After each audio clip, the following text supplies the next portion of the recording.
Welcome to সুমনার রান্নাবান্না। আজ বানিয়ে দেখাবো কাঁচা আমের দুটো রেসিপি। তো তার জন্য প্রথমেই দেখো এখানে নিয়ে নিয়েছি আমি দুটো কাঁচা আম, আর এখন এগুলো খোসাগুলো ছাড়িয়ে নেব। তো আমি দুটো রেসিপি বানিয়ে দেখাবো, তার জন্য আমি এখানে দুটো আমই নিয়েছি। তো এখন দেখো একটা আমকে নিয়ে ভালোভাবে গ্রেড করে নিচ্ছি। এটা দিয়ে আমি এখন মাখা তৈরি করব। তোমরা চাইলে আমটাকে কুচি কুচি করে কেটে নিতেও পারো, তবে আমার মনে হয় গ্রেড করে নিলে এটা খেতে আরও সুন্দর লাগে। তো পুরো আমটাকে এখন আমি গ্রেড করে নেব। দেখো গ্রেড করে নিয়ে হয়ে গেছে, এখন এটা মাখার পালা। তোমরা কে কে আম মাখা খেতে ভালোবাসো অবশ্যই জানিও কমেন্ট করে। এখন আমি এর মধ্যে দিয়ে দেব শুকনো লঙ্কা ভেজে রেখেছিলাম, অল্প তেল দিয়ে এটাকে ভেজে রেখেছিলাম, গুঁড়ো করে এটা উপর থেকে দিয়ে দিলাম। তোমরা কাঁচা লঙ্কাও ব্যবহার করতে পারো, আমি এখানে এই ভাজা লঙ্কাটাই ব্যবহার করলাম। আর এখন দিয়ে দিচ্ছি পরিমাণ মতো লবণ।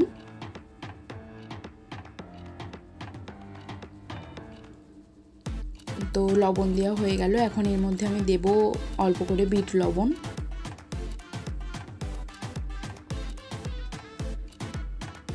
আর এখন দিয়ে দেবো একটা ভাজা মশলা, যেটা গোটা জিরে, গোটা ধনে আর শুকনো লঙ্কাকে শুকনো খোলায় ভেজে গুঁড়ো করে রেখেছিলাম।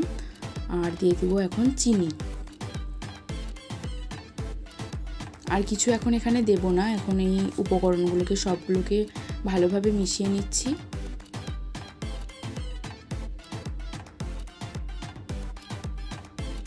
অবশ্যই এইভাবে একবার বানিয়ে দেখো, খুবই সুন্দর খেতে হয়। তো এটা মেখে নেওয়া হয়ে গেল, এখন ওপর থেকে অল্প করে লঙ্কার গুঁড়ো দিয়ে এটাকে পরিবেশন করব।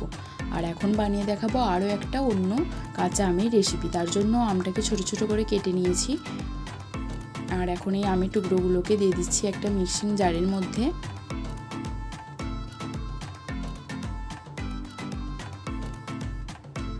আর এখন দেব একটা কাঁচা লঙ্কা। আর এখন দিচ্ছি এখানে ধনে পাতা কুচি, তোমরা পুদিনা পাতাও দিতে পারো। আর দিয়ে দেবো চিনি। তো রেসিপিটা শেষ পর্যন্ত দেখতে থাকো, আশা করি ভালো লাগবে। আর এখন দিলাম বিট লবণ, আর দিয়ে দিচ্ছি স্বাদ মতো লবণ। আর সেই ভাজা মশলাটাও অল্প করে এখানে দিয়ে দেব। আর এখন এর মধ্যে দিয়ে দেব অল্প জল। এখন এটাকে ভালোভাবে পেস্ট বানিয়ে নিলাম। আর এদিকে দেখো এখন লঙ্কার গুঁড়ো আর নুন নিয়েছি একটা জায়গায়, তো এটাকে মিশিয়ে নিলাম। আর একটা গ্লাসের চারিদিকে পাতিলেবুর রস দিয়ে এখন আমি নুন লঙ্কাটাকে এভাবে গ্লাসের ওপরে দিয়ে নিচ্ছি। তো এখন এই গ্লাসটার মধ্যে নিয়ে নেব সেই যেই পেস্টটা বানিয়ে রেখেছিলাম আমের, সেটা। আর এর মধ্যে এখন দিয়ে দিচ্ছি ফ্রিজের ঠান্ডা জল।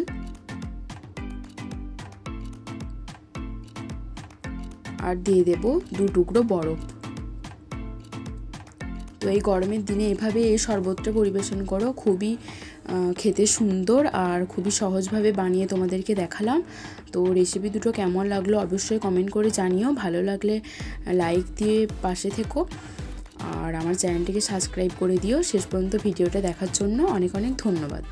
আজকের মতো এই পর্যন্তই।